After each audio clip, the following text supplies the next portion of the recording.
there was that barrier. It weren't a struggle because I knew he'd be accepting of it, but it was kind of like I just wanted mum to do it. I kind of just relied on my mum to tell everyone. So it wasn't a struggle, but there was that barrier.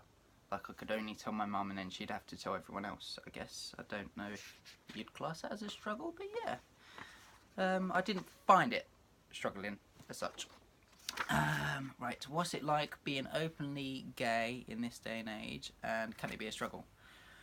Um, as a young gay male, um, I've experienced some encounters with homophobic people, um, but they've never been physical.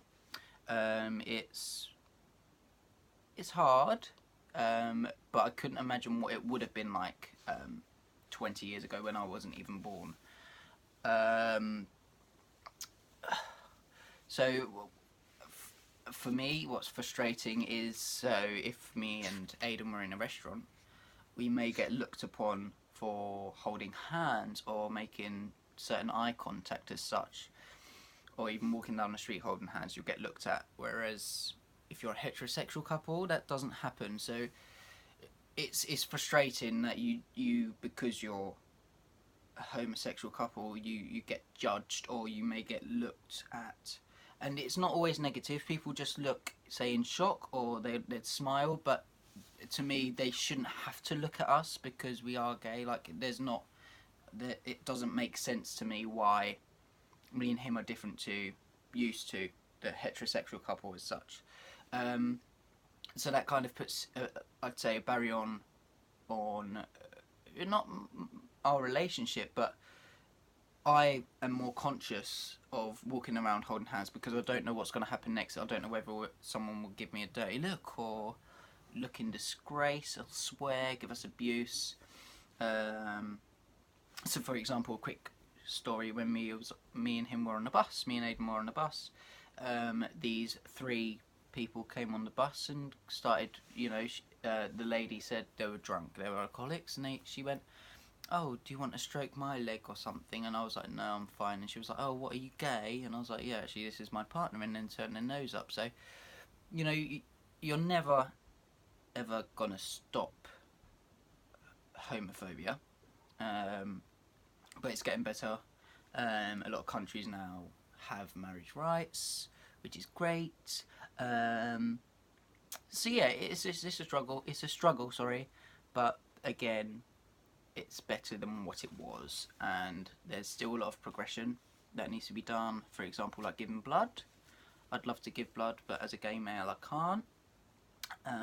So there's little things that can be changed, but as a whole, I think us young gay men are very fortunate, very lucky,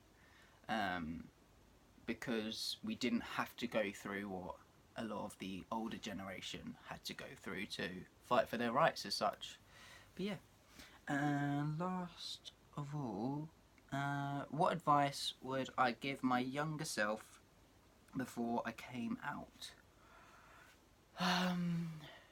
I wish I was just more honest with myself and with people around me from the start. So instead of trying to cover it at school for 2 years, just be straight up and be like, look, this is me. It doesn't matter. But I guess in that environment in school, people are a lot more immature. I didn't want to get bullied. I wanted to fit in. But as soon as school finished, actually, I then came out before prom. So I just wish I did it earlier, I think, and just would have been a bit more in control of my feelings and how I did things. And I'd also would have loved to come out to more than just my mum and not rely on my mum to tell everyone, and just been more proud of who I am. And I guess that's it really, because as much as you look back on things and think, I wish I did this, or you think, oh, I wish I would have done this, you've done it. It's happened. It happens. I live by the rule, it happens for a reason. Everything happens for a reason. And I'm happy now. So no matter when you do it or how you do it, as long as you do it and you're great afterwards, then you do it in your own time, I guess. But just remember that you've got family that love you. And yeah, that's it. Thank you. Bye.